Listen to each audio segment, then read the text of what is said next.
नमस्कार. मी अशोक चिंचोले. बोला तुम्ही ऐकतो आम्ही भूकंप न्यूज यूट्यूब चॅनेल. प्रेक्षको, आपण आत्ता एक व्हिडिओ ऐकूया. आणि म्हणून एवढं चांगलं काम करणारा माणूस मंत्रिमंडळात असला पाहिजे ही आमची आणि संजय बनसोडेंची खूप इच्छा आहे.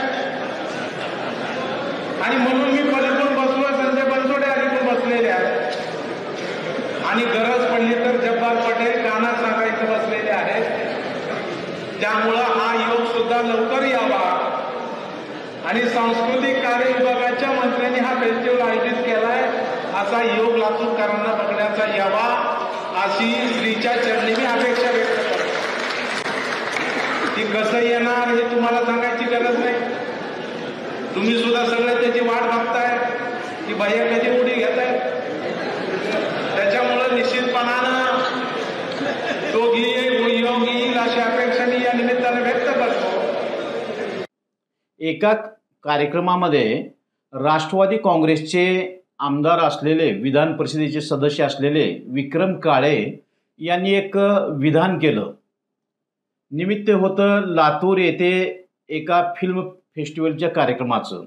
या कार्यक्रमात बोलत असताना विक्रम काळे यांनी अमित देशमुख यांनी महायुतीमध्ये यावं आणि त्यांनी सांस्कृतिक मंत्रिपद घ्यावं. मंत्रिपदासाठी माझी त्यांना ऑफर आहे.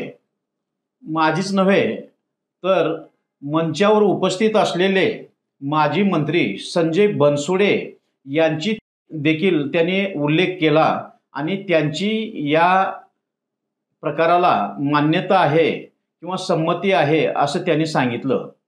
पण संजय बनसोडे यांनी यावेळी होकारार्थी किंवा नकारार्थी अशी कोणत्याही स्वरूपाची मान हलवली नाही.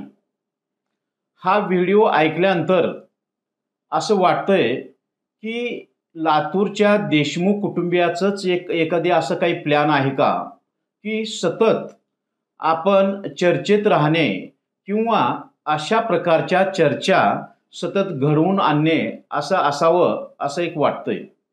लोकसभा निवडणुकीच्या वेळी देखील एक वेळ अशी आली होती की अमित देशमुख आज भाजपात जाणार, उद्या भाजपात जाणार अशा स्वरूपाची चर्चा ऐकायला मिळत होती. अनेकदा तर असंही सांगितलं जायचं की त्यांचं हे सगळं काही फायनल झालेलं आहे. पण लोकसभेनंतर विधानसभा लागल्या.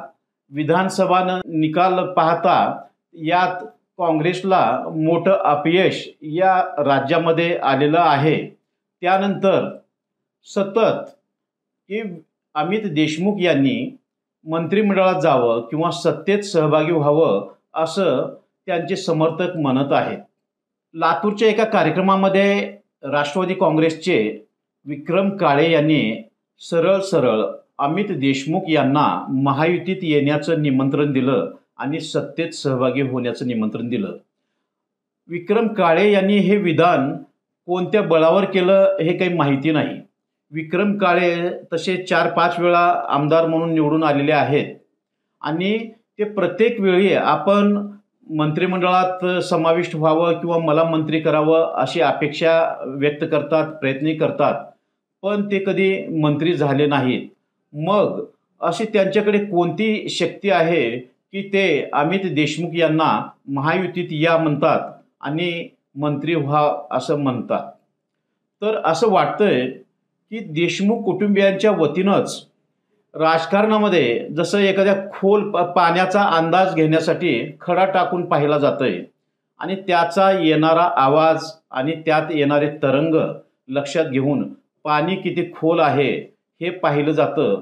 तसं यांच्या वतीनं वेगवेगळ्या वक्त्याकडून असं काही विधान करायचं किंवा पक्षात अमित देशमुख हे महायुतीत येतील, मंत्री होतील असं काही विधान करायचं आणि एक अंदाज घ्यायचा की जनमानसामध्ये असं झालं तर काय होईल असा एक प्रयत्न त्यांचा असावा असं वाटतं आहे. आता अमित देशमुख यांना महायुतीत यायचंच असं जर म्हटलं तर एकनाथ शिंदे यांच्या शिवसेनेशी त्यांचे किती संबंध आहेत थोडंसं अस्पष्ट आहे. भाजपामध्ये ते येऊ शकत नाहीत का तर त्यांच्या स्थानिकच्या प्रतिस्पर्धी अर्चनाताई पाटील चाकूरकर यांनी मागच्या विधानसभा निवडणुकीतच भाजपात जाऊन आपली जागा निश्चित केलेली आहे.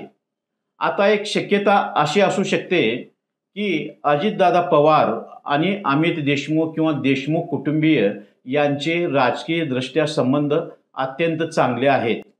अजितदादा यांनी जर ठरवलं तर महाराष्ट्राच्या राजकारणामध्ये राष्ट्रवादी काँग्रेसचे अजितदादा पवार यांनी सत्तेशिवाय राजकारण नाही हे प्रयोगांती सिद्ध करून दाखवलेलं आहे आणि त्यांना अशा स्वरूपाचा मोठा अनुभव आहे. तर उद्या कदाचित अमित देशमुख यांना अजितदादा पवार राष्ट्रवादी काँग्रेसमध्ये घेऊ शकतात आणि त्यांना मंत्री करू शकतात अशी स्थिती आहे. आज अमित देशमुख हे काँग्रेसमध्ये राहिले असले तरी त्यांना या पक्षातून तरी भवितव्य नाही असं एक नाराजीचा सूर अमित देशमुख यांच्या समर्थकांमधून वेळोवेळी व्यक्त करण्यात येत आहे. विलासरावजी देशमुख हे देखील 1995 साली पराभूत झाले आणि त्या पराभवानंतर विलासरावांनी अक्षरशः फिनिक्स पक्षाप्रमाणे राखेतून उभारी घेतली.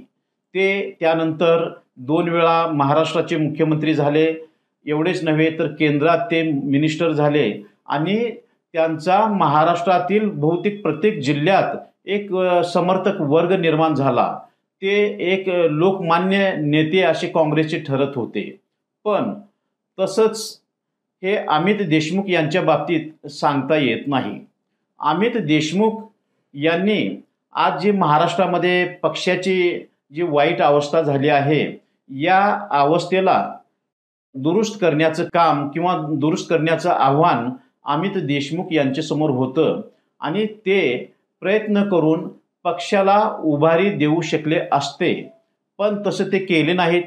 त्यांच्यात एवढी क्षमता नाही असंच लक्षात येत आहे आणि 2, 3, 4 प्रयोग झाल्यानंतर असं वाटतं आहे की अमित देशमुख यांना काँग्रेसमधून तरी भवितव्य नाही आणि विलासराव देशमुख यांचेप्रमाणे राखेतून उभे राहण्याची फिनिक्स पक्षाप्रमाणे उभे राहण्याची क्षमता अमित देशमुख यांच्यात नाही.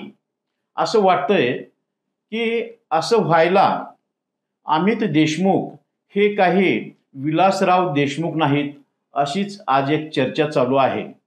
भविष्यात नेमकं काय होणार आहे माहिती नाही.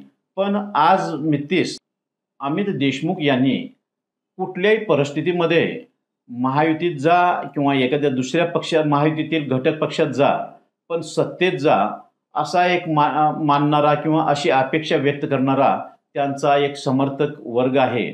पाहूयात भविष्यात काय होणार आहेत ते. नमस्कार.